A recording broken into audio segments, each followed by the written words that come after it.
자, 오늘 소개해드릴 영화는 키이라 나이틀리와 제임스 맥어보이, 베네딕트 큐컴버까지 스타 배우들이 총출동한 영화 어톤먼트입니다. 때는 1935년 영국, 세계 2차 대전이 발발하기 4년 전, 영화는 옛날 타자기 치는 소리와 함께 시작합니다. 영국의 대저택에 사는 브로니는 지금 막 자신의 첫 연극을 완성했습니다.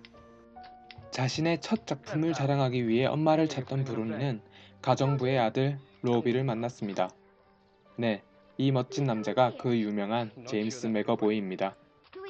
큰오빠 리온이 오는 오늘, 13살 브로니는 동네 아이들과 함께 자신의 연극을 발표하려고 합니다.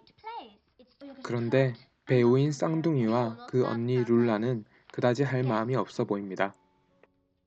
한편 이 아름다운 여인은 여러분들도 다 아시는 22살의 키이라 나이틀리, 극중에서는 브로니의 언니인 세실리아입니다. 서로에 대한 감정이 있지만 그 감정에 솔직하지 못한 로비와 세실리아. 로비는 의과대학으로 진학하려고 하는데 세실리아는 그가 자신의 곁을 떠난다는 것이 마음에 들지 않습니다. 둘이 말다툼을 하다가 비싼 화분을 로비가 부러뜨리고 부서진 조각을 찾기 위해 세실리아는 로비 앞에서 옷을 벗고 분수에 들어가 조각을 찾아옵니다.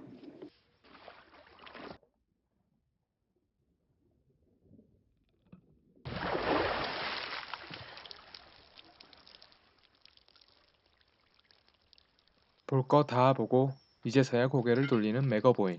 그리고 브로니는 그 광경을 목격하게 되고 평소에 자신이 좋아하던 로비 앞에서 세실리아가 옷을 벗는 것을 보고 놀라게 됩니다. 한편 큰오빠인 리오는 자신의 친구인 큐컴버, 아니 폴과 함께 집으로 돌아왔습니다. 집으로 돌아온 리온과 폴, 그리고 세실리아는 호수에서 휴식을 취하고 있는데 세실리아는 리온이 로비를 저녁 식사에 초대했다는 사실을 달가워하지 않습니다. 한편 호수에서 집으로 돌아온 큐컴버는 느끼한 미소를 지으며 쌍둥이의 누나에게 접근합니다. 변태 같은 표정을 지어 보이며 백만장자면서도 초콜릿 하나로 여자를 꼬시려고 하는 큐컴버.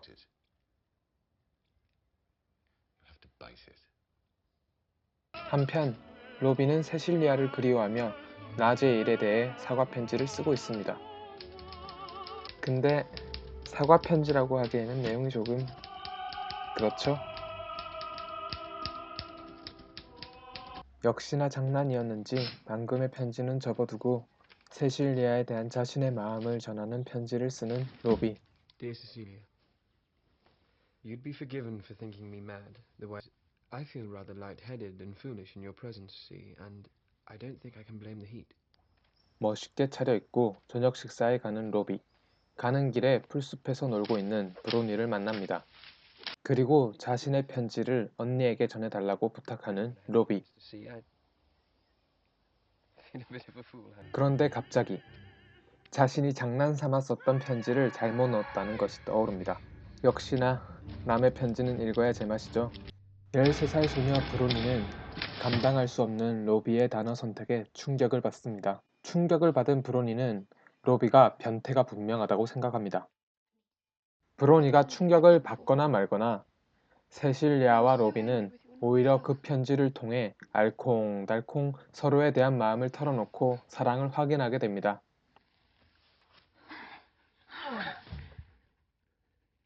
그리고 또 그것을 목격하게 되는 브로니. 브로니는 자신의 언니가 겁탈당한 게 분명하다고 생각합니다.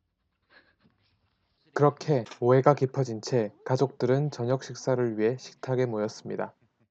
그런데 이제 쌍둥이가 사라졌습니다.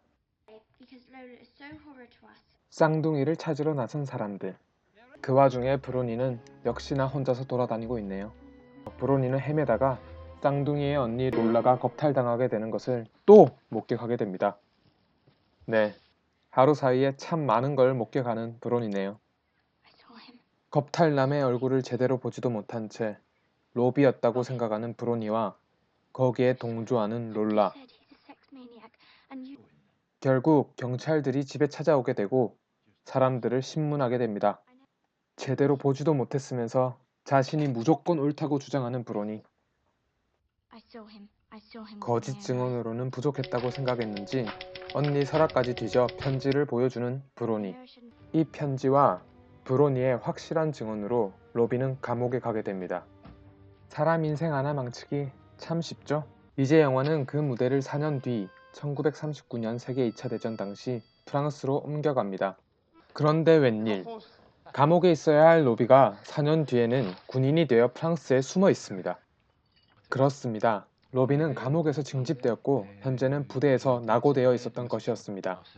전장으로 보내지기 6개월 전, 로비는 간호사가 되어 있는 세실리아를 만나고 식지 않은 서로의 사랑을 다시 한번 확인합니다.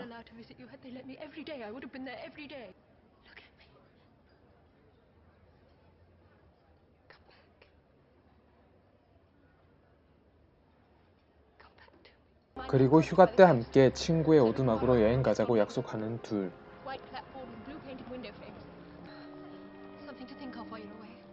다시 시점은 현재. 세실리아만을 그리워하며 로비는 부상을 입은 채 합류 지점을 향해 걸어갑니다. 한편 로비는 드디어 집결지에 도착하게 되는데 그런 로비를 반긴 건 그가 생각했던 풍경이 아니었습니다. 집결지엔 많은 군인들이 모여 있었지만 배가 없어 그들은 돌아가지 못하고 있었습니다. 심지어 어제는 군인들을 태우고 있던 배가 침몰했다고 전하는 간부. 세실리아에게 빨리 돌아가야 하는데 배까지 없어져 마음이 다급해진 로비는 점점 안색이 안 좋아집니다. 심각한 부상과 절망적인 상황으로 인해 점점 제정신을 잃어가는 로비. 그는 이제 정신을 잃은 채 세실리아와 함께 가기로 한 해변의 오두막을 폐허 속에서 찾고 있습니다. 그런 절망적인 로비에게 드디어 내일 영국으로 돌아가는 배가 도착한다는 소식을 전하는 동료 병사. 다시 영화는 브로니의 관점으로 돌아옵니다. 브로니는 자신의 잘못을 속죄하며 간호사 교육을 받고 있습니다. 자신의 잘못과 미안한 마음을 편지지에 적어 언니인 세실리아에게 보내지만 답장은 오지 않습니다. 그렇게 교육을 받던 브로니는 큐컴버와 겁탈당했던 롤라가 결혼한다는 뉴스를 보게 됩니다. 그리고 그제서야 겁탈했던 사람이 로비가 아니라 큐컴버였다는 사실을 깨닫게 되죠. 그녀는 이제 속죄하기 위해 세실리아의 집으로 직접 찾아갑니다. 그런데 웬일, 로비는 어느새 후퇴를 성공적으로 했는지 로비와 세실리아는 함께 살고 있습니다. 브로니를 보고 심하게 화가 난 로비. I'm torn between breaking your neck here and taking you and throwing you down the stairs. 힘들게 사과를 마친 브로니는 둘이 집에서 나옵니다. 영화는 다시 시점을 옮겨 유명한 소설가가 되어 있는 할머니 브로니를 보여줍니다. 그녀는 21번째 소설 속죄를 출판한 기념으로 방송사와 인터뷰를 하고 있습니다. 소설을 끝낼 방법을 찾지 못해 마무리 짓지 못한 자신의 첫 소설 속죄를 그녀는 죽기 직전이 되어서야 마무리를 지었다고 말합니다. 사회자는 무엇이 소설의 마무리를 힘들게 만들었냐고 물으니 그녀는 진실성이 가진 잔혹함이 소설의 마무리를 방해했다고 말합니다. 우리는 두 사람의 인터뷰를 통해 지금까지 우리가 본 영화는 모두 브로니의 소설을 영상으로 보여준 것이라는 것을 짐작할 수 있습니다. 그리고 소설에서 빠진 중요한 진실을 말하는 브로니. 과연 그녀가 우리에게 보여주지 않은 진짜 진실은 무엇이었을까요? 그리고 과연 세실리아와 로비는 어떻게 되었을까요? 궁금하시다면 영화 어톤먼트 추천드립니다.